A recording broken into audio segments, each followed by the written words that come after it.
Let's look at helping clients overcome fears. Many times when you work with clients, they're going to have a lot of fears. In fact, they're even going to have a fear that what they're doing with you may not work out. They're going to have a fear that they're actually spending money that's not going to pay off. So keep that in mind and do your best to calm them down about that fear. And the best way to do that is by showing them results as soon as possible. One of the fears that they're going to have is the fear of failure. They're going to potentially have tried what you're going to work with them on for some time. And perhaps it hasn't worked out, and that's why they've called you in. Because after all, as I've said, if they could do it themselves, they wouldn't have you there. It doesn't make any sense to hire a life coach if you can do everything yourself. They have you there because it hasn't worked out. So sometimes they're starting something new, in which case there can be the fear of something new. They've never tried it. They don't know if it's going to work out. They're afraid of it. And sometimes they can have the fear that they're going to fail again. They can have tried it and maybe it didn't work out, and they've tried it again, and finally they say, I need help. They call you up, they find you on the internet, they call you up, and they say, hey, come here, help me out. What's going to be present for them is a fear of failure. Not in every case. I don't want you to start the idea that every client you work with is afraid of failing, because that's not true. But many times it is true. And this is one of the most difficult things for clients to admit. So I suggest not confronting them on this unless they're open to talking about it. It doesn't really do any good to say, hey, you have a fear of failure. What good does that do? Sometimes giving something a label can have power. So if you have rapport with them and you feel that it will help, go ahead and go for it. But many times it really doesn't matter. You say they have a fear of failure. Well, so what? That's not a solution. That's just pointing out a problem. If you say that the carpet has stuff on it, that's pointing out a problem or a challenge.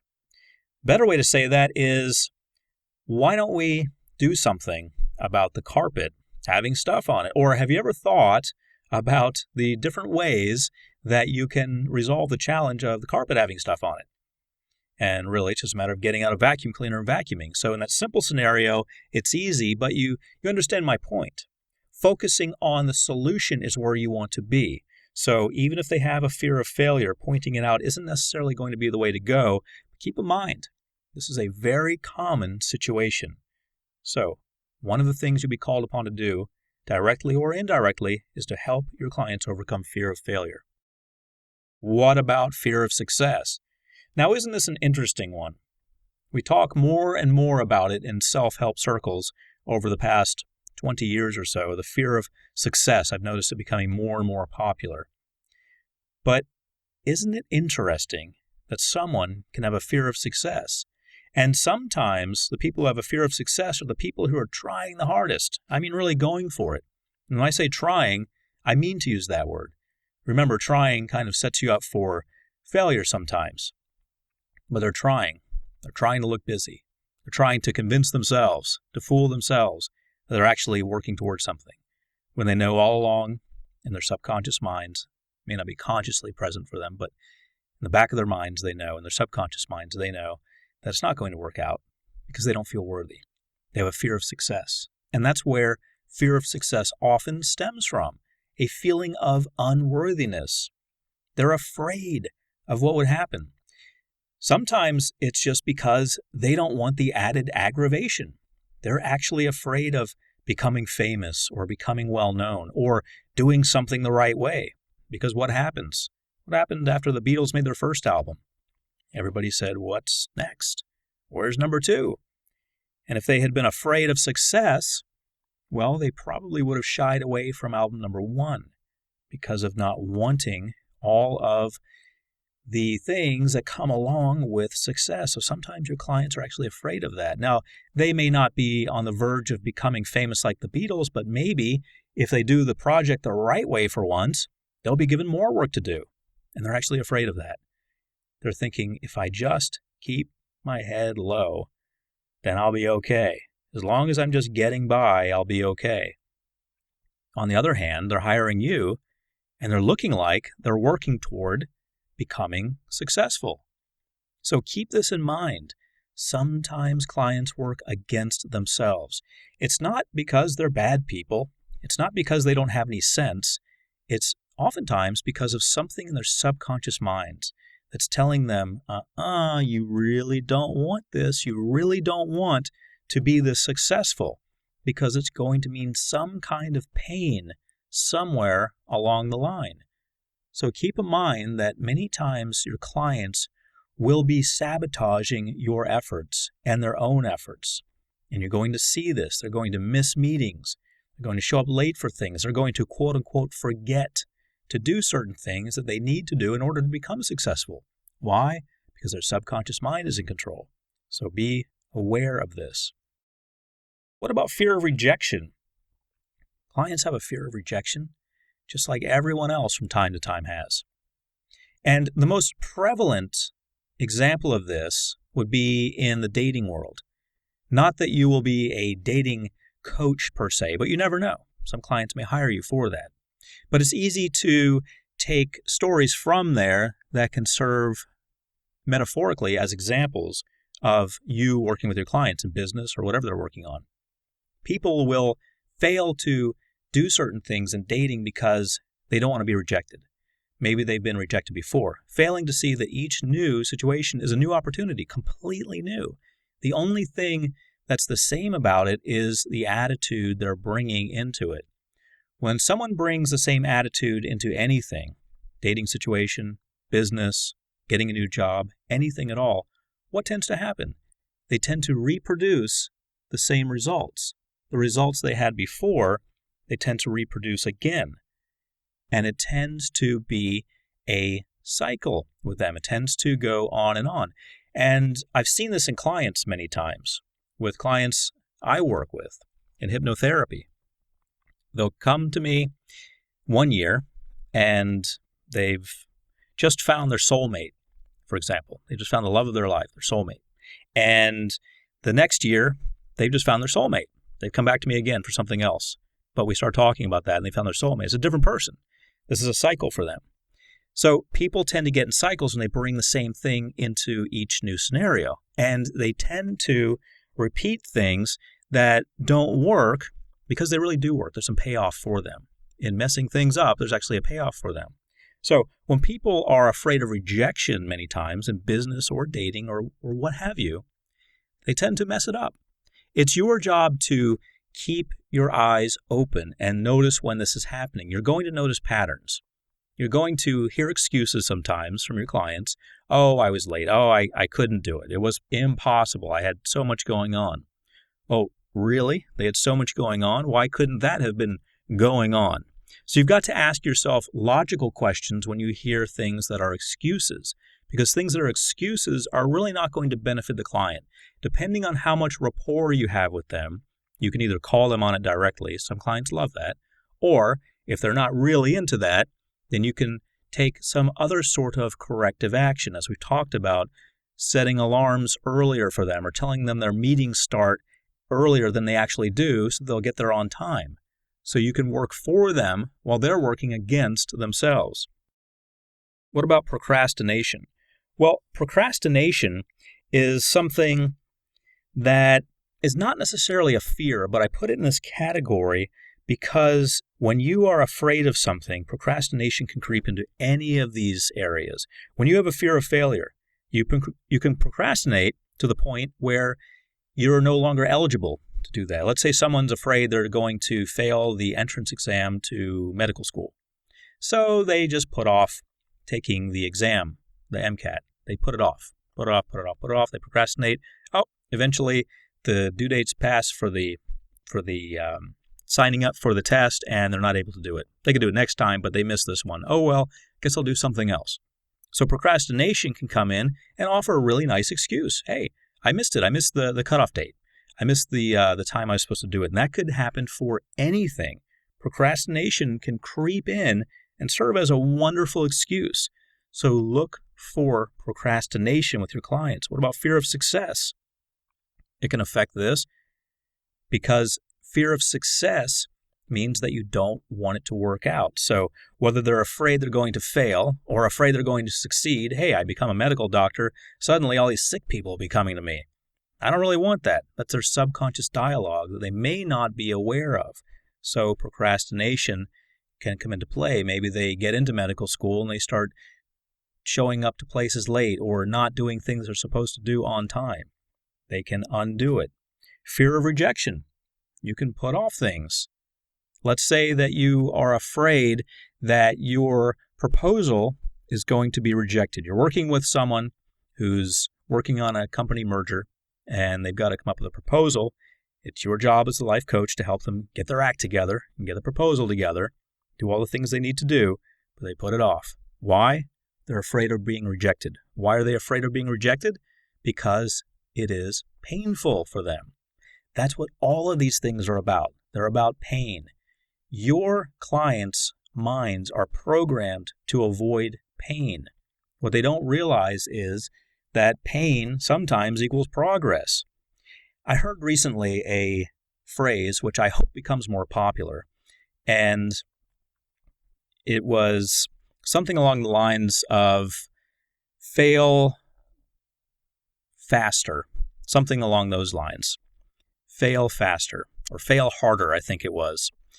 The whole idea of failing used to be something that I avoided completely until I realized that salespeople have to fail many times. They have to get a lot of no's, no, before they get a yes. People who make proposals for things have to fail many times before they get a yes. And if you fail faster, you're getting through all of those no's and getting to the yes. Failure is part of success. So I think it's a wonderful phrase. Fail faster.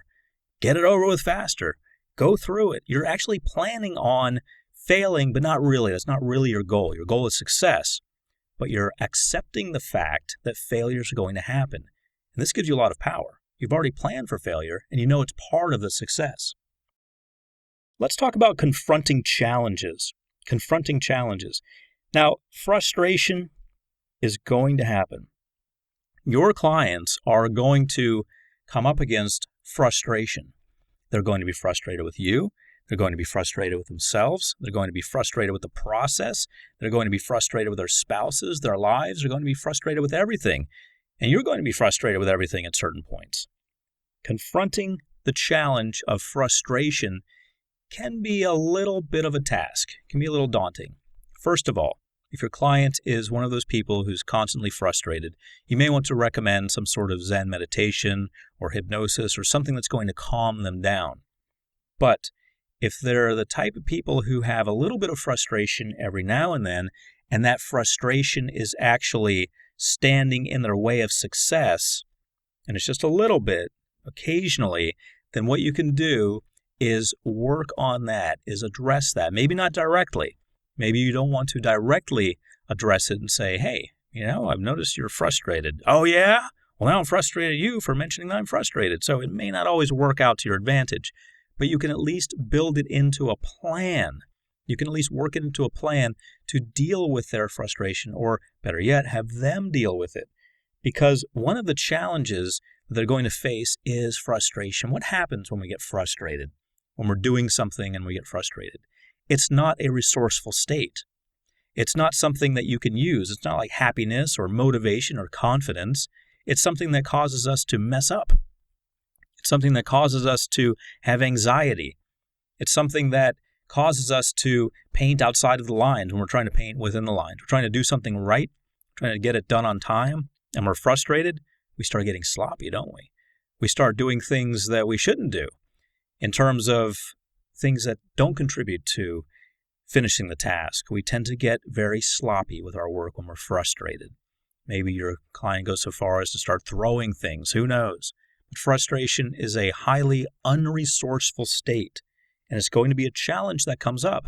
And I want to tell you that frustration is actually a positive thing when used to their advantage, but you want to have them have a way to deal with it.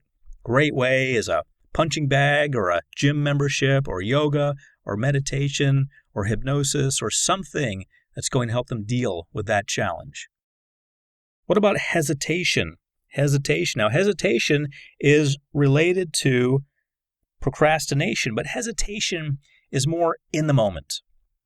When we hesitate, what I mean by that is it's more in the moment. Procrastination means you've got a deadline for something that's a month from now. You've got to get some plane tickets to go somewhere to a business meeting. It's a month from now, and you put it off until the prices are so high that you have an excuse. I just won't go. And really what's happening is you're afraid that the meeting won't work out, and that's played itself out through your procrastination.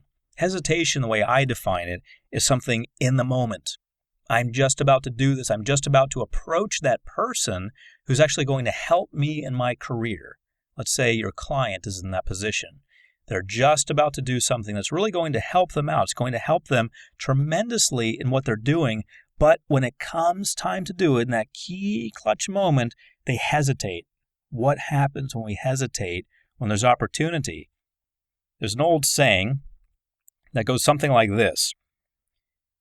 Hesitation, you need to grab when it's coming toward you, or rather, opportunity you need to grab when it's coming toward you because it's bald in the back. It's a bald head.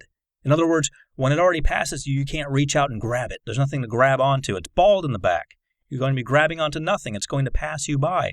So when it's coming toward you, an opportunity is coming toward you, you need to grab it. You need to take advantage of it. That's when it's there. If you hesitate, even for a few seconds sometimes, it's gone. It's passed by. And it may never come back again. You can try to run and get in front of it and say, hey, wait a minute, opportunity, come back. Well, you know what happens when that happens. You start doing a lot of work for very little payoff. When the opportunity's there, you need to grab it. Hesitation, sometimes even for a few seconds, can cause opportunity to be gone forever. When opportunity's gone forever, there's nothing you can do about it. It's just gone. So, when you see opportunity, you need to grab it, and you need to teach this to your clients too. One of the things that's going to be contributing to this is their sabotage pattern, which of course is based on their fears. Fears of not being worthy, fears of being asked to do more, create the second album, or what have you. So, when you work on that, hesitation gets cleared up. But you should also work with your clients on rapid decision-making. Rapid decision-making allows them to make decisions rapidly when they do see an opportunity. Some opportunities are open for a long time, in which procrastination might kick in. Some are open for a few moments or a day, in which hesitation might kick in. So you'll always want to work with them and confront these challenges. If you see them hesitating, and again and again and again, and missing this and missing that, missing the next thing, realizing opportunities bald in the back, then you want to work with them on that, on going for it. Part of that is building up their confidence. Also, you want to work on the challenge of confusion. Sometimes they're just confused. And this is not something that's necessarily going to clear up. When someone's confused, they're just confused. And there's really not a powerful remedy for it, for getting someone to not be confused in a certain moment. Confusion just happens. Unlike frustration and hesitation, it's a little bit more of a challenge to come up with a way to head off confusion. Confusion just happens. But confusion can lead to hesitation and frustration. So it is a valid challenge. You want to work with them on pushing through their confusion. What are the techniques they use when they're in a confused state? Do they just say, oh, forget it. I just won't go through with this idea at all. I knew it wasn't a good idea, and this is really my excuse to get out of this idea, so I don't understand it anyway. I'm going to get out. Is that what they do? If that's what they're doing, then they're coming up with a series of really convenient excuses. And sometimes they can be untrue to themselves and say that they don't understand it just because they don't want to research a little further. Just because turning to page 2 might clear it up, but they don't want to do that. They want an excuse. So when you see it as an excuse, then you need to confront this in some way. You also need, as I said, to have in place for them a way to deal with confusion. What is the strategy used? Do they seek outside advice? Do they start calling in experts? Remember, although you're the life coach, you're not the legal expert unless you otherwise have legal training. You're not the health expert unless you otherwise have health training. You're not the financial expert unless you otherwise have financial training. But you, from time to time, will have to call in experts for them. Remember, you're never expected to be the expert in any category.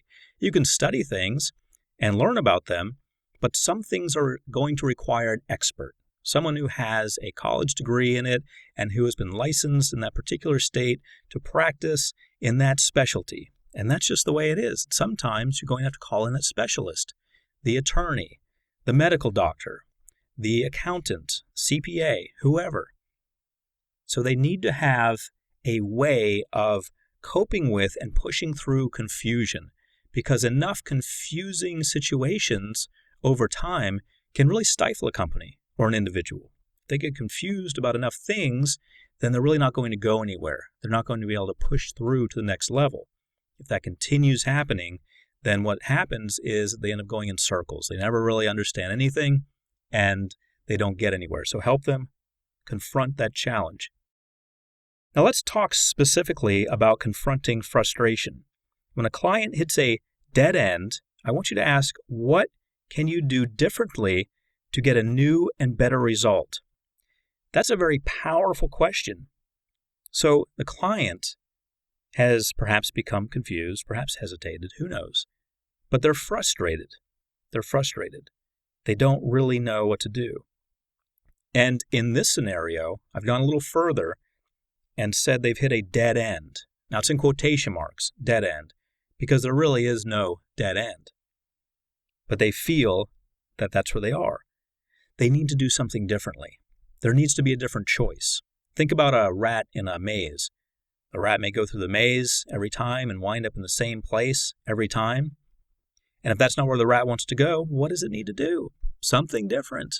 Something different. Rats understand this. They understand that they need to make different choices. We can see this in a laboratory. Well, humans do too.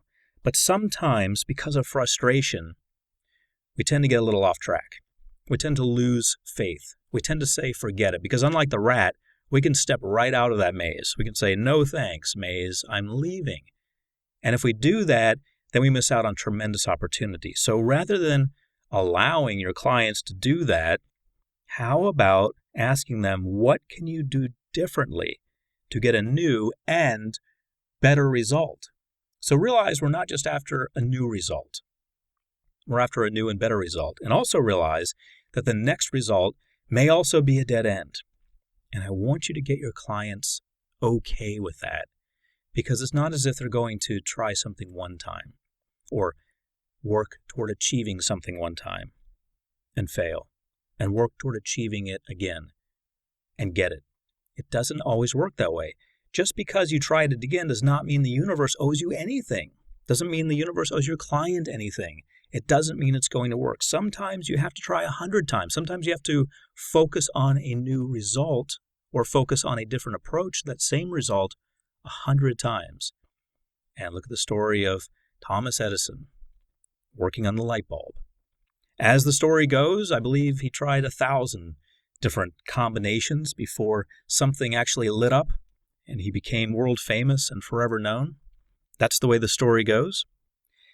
Sometimes you need to try a lot of different things. It's a maze. You need to figure it out. You need to get your clients comfortable with a certain level of frustration and get them comfortable with pushing through, trying different ways. I want you to encourage them to think outside the box. Now, I know this has become a little cliche.